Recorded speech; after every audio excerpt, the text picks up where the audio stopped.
Perdana Menteri prihatin terhadap pembangunan dikuasai PN. Fadilah Yusof minta semua pihak bertenang berkait serangan KK Mart. Pemuda MCA bidas Ahmad Zahid, umum BN tidak akan bertanding di PRK KKB. Bersatu mungkin tampilkan lebih banyak muka baharu. Gerakan dakwa punyai kelebihan jika mewakili PN di PRK KKB. AMK nafi majlis berbuka puasa ditaja pemain industri vape.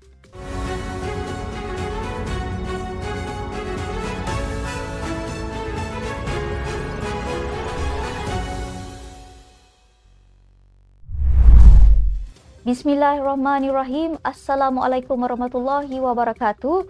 Salam Malaysia Madani. Bersama saya Asma Ismail dalam Natstep News edisi pagi 2 April 2024 bersamaan 22 Ramadan 1445 Hijrah. Sebelum itu jangan lupa untuk subscribe YouTube Natstep TV dan follow Facebook Natstep Malaysia.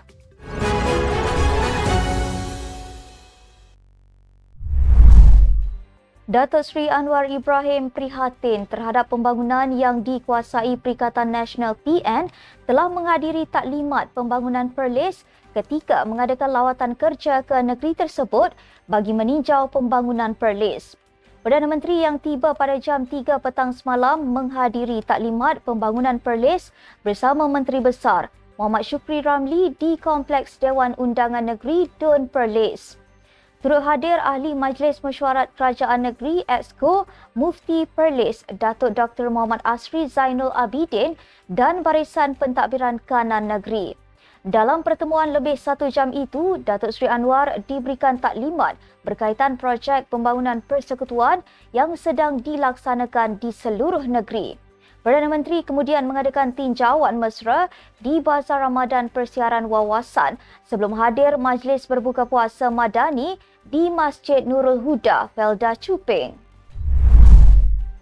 Timbalan Perdana Menteri Datuk Seri Fadilah Yusof merayu semua pihak supaya bertenang selepas satu lagi serangan Molotov koktail di cawangan kedai Serbaneka KK Mart di Kuching pada Ahad lalu. Beliau yang juga ahli Parlimen Petrajaya itu menggesa orang ramai menyerahkan kepada pihak berkuasa, menjalankan tugas mereka dan menangkap pihak yang terlibat.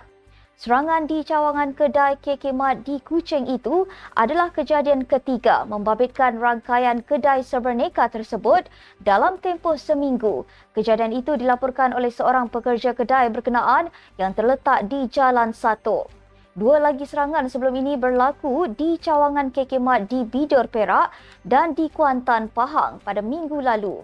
Sementara itu, Ahli Parlimen Bandar Kuching Dr. Calvin Yee dari DAP berkata, beliau tidak menyangka kejadian seperti itu berlaku di Kuching yang dikenali sebagai bandaraya perpaduan, tempat di mana selama ini penduduknya hidup harmoni, tidak kira kaum, agama dan latar belakang.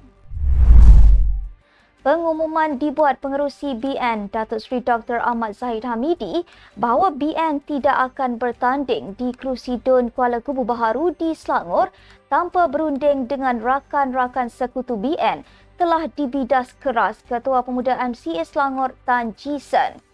Memetik laporan sebuah portal, Tan sebagai membidas Zahid kerana membuat keputusan untuk BN tidak bertanding pada pilihan raya kecil Kuala Kubu Baharu tanpa perbincangan terlebih dahulu dengan rakan-rakan dalam gabungan itu. Katanya, ia menunjukkan sikap angkuh dan kurang hormat Zahid terhadap parti bersekutu. Oleh itu, beliau mencadangkan supaya MCA bertanding secara bebas pada PRK Kuala Kubu Baharu dengan tujuan untuk menang dan seterusnya menjadi pembangkang di Dun Selangor. Tambah Tan memandangkan kerajaan Madani gagal bertindak baru-baru ini dalam pelbagai isu. Jelas sekali pembangkang yang lebih kuat diperlukan untuk memperjuangkan hak masyarakat Cina baik di peringkat persekutuan maupun negeri. Tan seterusnya mengetengahkan pelbagai isu, mengkritik ahli Parlimen DAP dan adun mereka kerana didakwa gagal mempertahankan kepentingan masyarakat Cina. Ahli Parlimen Hulu Terengganu Rasul Wahid menjangkakan Bersatu mungkin melihat lebih banyak muka baharu dalam kepimpinan tertinggi selepas pemilihan parti itu tahun ini. Ia disebabkan parti itu mempunyai lebih banyak ahli parlimen dan adun kini berbanding ketika mengadakan pemilihan parti pada 2020. Katanya, penambahan itu memberikan perwakilan lebih banyak pilihan calon untuk memegang jawatan pemimpin parti bagi tempoh 3 tahun akan datang. Bersatu mempunyai 31 ahli parlimen dan 60 adun. Pemilihan parti dijangka diadakan tahun ini selepas ditangguhkan selama 18 bulan. Bagaimanapun, Rasul tidak menjangka persaingan sengit memandangkan kedudukan Presiden Tan Sri Muhyiddin Yassin berkemungkinan tidak dicabar. Ketika Perhimpunan Agong Tahunan Parti pada November lalu, Muhyiddin mengumumkan tidak akan mempertahankan jawatannya yang membawa kepada spekulasi bahawa Setiausaha Agong Parti Datuk Seri Hamzah Zainuddin akan menggantikannya. Presiden Gerakan Dominic Lau berkata, parti itu mempunyai kelebihan jika dibenarkan mewakili Perikatan Nasional PN pada PRK Kuala Kubu Baharu akan datang. Lau berkata, gerakan sebelum ini telah bertanding di kerusi itu pada PRN Ogos lalu, namun calonnya Teo Lien Hong tewas kepada penyandangnya Lee Ki Hiong dengan majoriti 4,119 undi. Lee, wakil rakyat 3 Penggal Dun Kuala Kubu Baharu, meninggal dunia akibat kanser pada 21 Mac lalu. Bagaimanapun, Lau berkata gerakan akan tetap menyokong sepenuhnya mana-mana calon yang dipilih kepimpinan PN dengan menambah PAS dan Bersatu mempunyai pandangan sendiri mengenai siapa yang patut mewakili pembangkang. Lau turut mendedahkan Ketua Pembangkang Selangor Datuk Seri Muhammad Azmin Ali akan mengetuai jentera pilihan raya PN. Katanya, semua parti komponen PN telah diarahkan melaksanakan kajian mengenai maklum balas dan sentimen pengundi. Timbalan Menteri Belia dan Sukan Adam Adli Abdul Halim menafikan mempunyai hubungan dengan pemain industri vape selepas dakwaan program berbuka puasa pemuda PKR AMK yang diadakan di Seremban Sabtu lalu ditaja oleh kumpulan itu. Adam yang juga Ketua AMK berkata, majlis berkenaan yang diadakan bagi meraihkan ahli-ahli mereka di Negeri Sembilan tidak ditaja oleh mana-mana syarikat atau orang persendirian. Terdahulu, sebuah laman Facebook yang lantang menentang pelobi industri rokok dan tembakau berkongsi hantaran yang mendakwa Adam bersama timbalan Ketua AMK Muhammad Kamil Abdul Munim telah dipengaruh oleh pemain industri vape yang juga memiliki restoran di Seremban.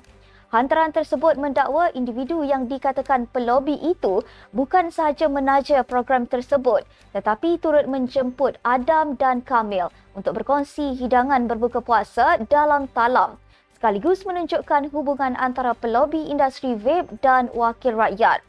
Hantaran asal pada laman berkenaan turut merujuk pendedahan Timbalan Menteri Kesihatan Lukanisman Awang Sauni di Dewan Rakyat yang mengatakan bahawa lobi dari wakil industri tembakau dan vape memberi pengaruh besar terhadap pengguguran peruntukan generasi penamat GEG daripada undang-undang untuk mengawal merokok.